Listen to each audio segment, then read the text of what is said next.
Question है, if 34 gram of NH3 formed on reaction with 56 gram of N2 with excess H2 find, excess में दे रखा है H2, find percentage yield of ammonia NH3। देखो आपको actual कितना दे रखा है, एक्चुअल मास दे रखा है 34 ग्राम ऑफ NH3, ये दे रखा है एक्चुअल, क्योंकि NH3 की यील्ड पूछी है तो उसका जो दे रखा है वो एक्चुअल होगा। ठीक है, एक्सपेक्टेड अपन किससे निकालेंगे, एक्सपेक्टेड अपन स्टाइकियोमेट्री से निकालेंगे। पहले स्टाइकियोमेट्री कर लो इसकी, देखो N2 प्लस 3H2 से बनके 2NH3 बना, यही तो रिएक्शन होगी इसकी। ठीक है, इसके देखो इसके 1 मोल से इस NH3 के कितने बनते हैं 2 मोल,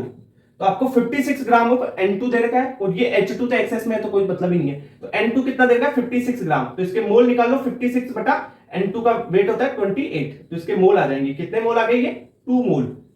ठीक है, इसके 1 मोल से इसके 2 मोल बनते हैं, तो ये बताओ N2 के 2 मोल से NH3 के कितने मोल बनेंगे, 1 से 2 बनता है तो 2 से कितने बनेंगे 4 मोल बन जाएंगे, 4 मोल्स। अब ये बताओ 1 मोल का मास इसके मोलर मास के बराबर, तो इसका 4 मोल का मास बताओ आप, तो वेट जो एक्सपेक्टेड वेट है वो निकाल लेते हैं, वेट ऑफ NH3 कितना हो गया 3 इंटू 4 इंटू, ठीक है मोल कितने हैं 4, mole into molar mass, NH3 का मोलर मास 17, तो ये आ जाएगा 68 ग्राम। आप फॉर्मूला लगा दो परसेंटेज यील्ड का, percentage yield is equal to actual mass of product, actual mass कितना है भाई 34 ग्राम, ठीक है 34 ग्राम,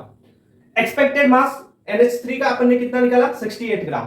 जो स्टाइकियोमेट्री से निकालते हैं 68 इंटू आप क्या कर दोगे 100,